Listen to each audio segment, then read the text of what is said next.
আজ চন্দননগরে প্রচারে রচনা বন্দ্যোপাধ্যায়। চন্দননগর বিধানসভা এলাকায় আজ প্রচার ও জনসংযোগ করেন হুগলির তৃণমূল প্রার্থী রচনা বন্দ্যোপাধ্যায়। স্টেশন রোড কালীবাড়িতে পুজো দিয়ে চন্দননগর পুরী নিগমের 1 থেকে 10 নম্বর ওয়ার্ডের প্রচার করেন। ঢাক বাজিয়ে লক্ষ্মী ভাণ্ডার হাতে নিয়ে চলে শোভাযাত্রা।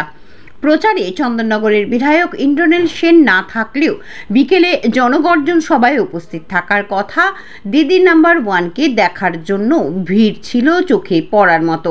রাস্তায় অপেক্ষায় রত মানুষদের সেলফির আবদারও তিনি মেটান।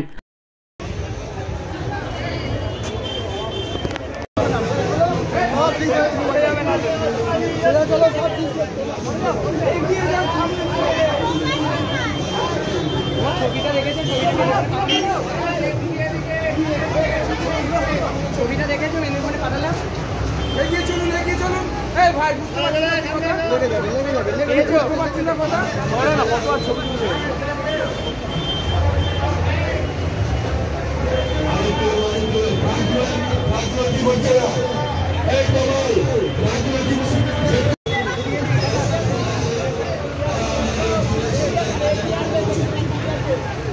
আরে এইগুলো নিয়ে এগিয়ে যান না আপনারা, আগে যান দিদি ভাই, আগে যান।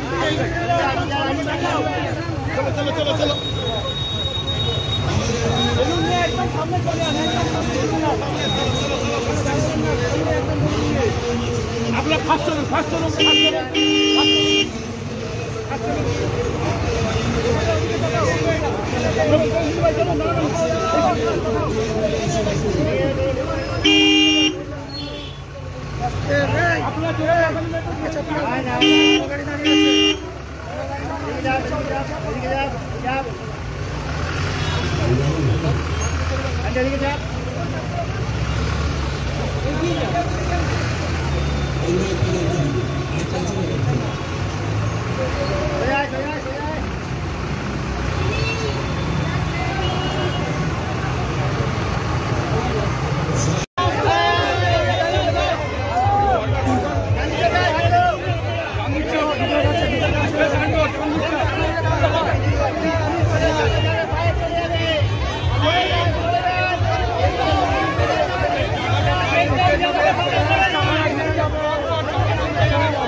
দাবি ট্যাগ এই চ্যানেল কোনো প্রচার করে না, হিংসাত্মক, ক্ষতিকারক বা অবৈধ কার্যকলাপ এই চ্যানেল দ্বারা প্রদত্ত সমস্ত বিষয়বস্তু শুধুমাত্র একটি শিক্ষামূলক উদ্দেশ্যের জন্য। ধন্যবাদ। শুভেচ্ছা টিম আমার বাংলা নিউজ।